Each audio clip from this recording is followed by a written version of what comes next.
Europe 1, il est 8h32, l'heure de la revue de presse. De Natacha Polony. Bonjour Natacha. Bonjour Thomas, bonjour Julie, bonjour à tous. Ce matin, un homme est en une de vos journaux, un homme torse nu, la cravate pendante, l'air hagard, qui devient le symbole d'une catastrophe aérienne. La photo du DRH d'Air France est en une même des journaux internationaux, en une d'El País en Espagne, de la Repubblica en Italie et du New York Times.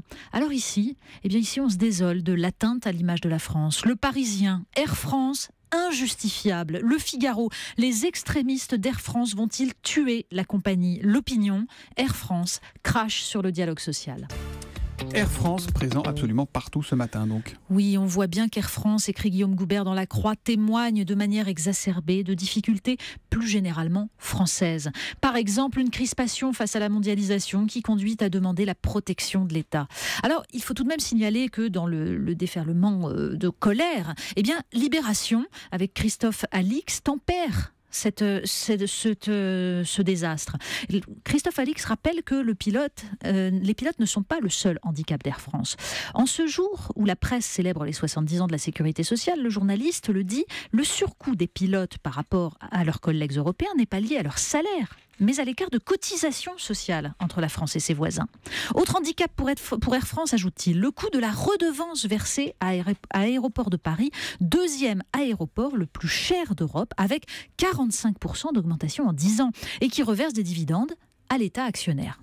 Alors pour mieux comprendre en fait les bouleversements qui touchent les salariés, des salariés bousculés par un univers de plus en plus concurrentiel, ce qui explique leur panique, c'est en fait dans les Échos qu'il faut aller voir. Un article s'intéresse à ce monde nouveau que nous voyons se dessiner et dans lequel le salariat ne sera plus la norme. Aux États-Unis, tout citoyen âgé de plus de 21 ans disposant d'une voiture et d'un smartphone peut devenir livreur occasionnel pour Amazon. Ce modèle-là est en passe de se généraliser.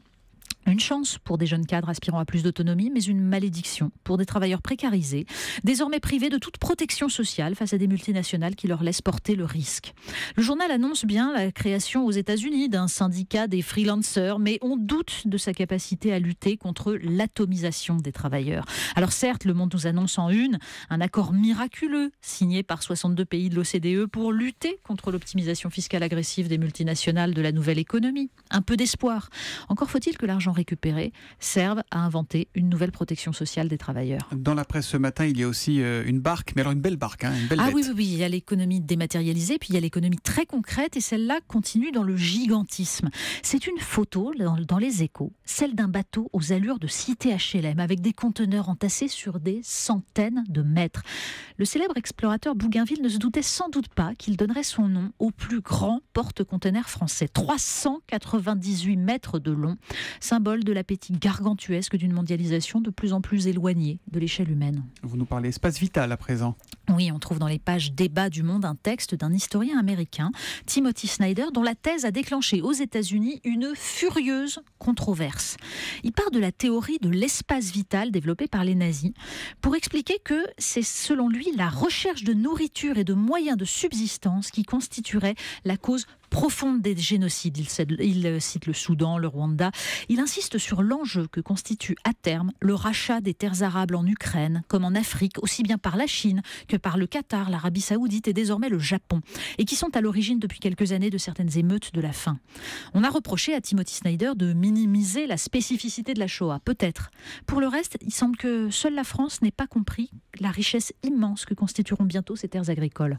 Dans l'actualité également ce matin, les relations toujours compliquées entre la Turquie et l'Europe. Oui, Libération, le Figaro reviennent sur la visite du président turc Erdogan à Strasbourg et à Bruxelles. Sa leçon à une Europe qui n'accueille pas assez de réfugiés, son ode à une vraie civilisation turque. Les journaux signalent aussi les incidents avec l'aviation russe, les accusations contre Vladimir Poutine, occupé à bombarder Al-Qaïda plutôt que l'État islamique. Curieusement, on ne trouve pas rappel des bombardements de la Turquie contre les positions des rebelles kurdes, pourtant armés par la coalition occidentale. Alors dans le Figaro, Renaud Girard pose brutalement la question. Voulons-nous qu'Al-Qaïda prenne Damas? Mais il est des questions auxquelles les diplomaties occidentales n'aiment pas répondre. On passe à Jean-Baptiste Poquelin, dit Molière. Mais oui, ça c'est un petit texte très amusant. Il est signé Jean-Paul Brigelli sur le site Causeur. Le professeur raconte son cours consacré à un passage du Don Juan de Molière dans lequel le gentilhomme propose à un manant de lui offrir un louis d'or s'il accepte de jurer. L'homme à la torture refuse, mais celui qu'on appelle le grand seigneur méchant homme, finit par lui donner la pièce par humanité. Ce texte, Jean-Paul Brigelli le fait étudier à ses élèves depuis 40 ans. En Normandie, à la fin des années 70, les élèves défavorisés trouvaient baroque ce refus de blasphémer contre une somme mirobolante. Dans les années 80, les bourgeois catholiques de Versailles semblaient assez peu traumatisés par les insultes contre le nom de Dieu. Mais aujourd'hui, les jeunes Marseillais sont horrifiés par la perversité de Don Juan. Ils comprennent en fait le caractère subversif de la pièce de Molière pour une raison simple, nous dit le professeur. Ils ont le même rapport à la religion que le public du XVIIe siècle. Alors Jean-Paul Brigelli pose la question, Molière était-il Charlie ? On termine avec les régionales. Oui, alors ça c'est un article improbable, parmi tous ceux consacrés à la campagne régionale. Il est sur le site Atlantico, on y apprend que Florian Philippot, candidat en Alsace-Lorraine, a reçu un soutien de poids.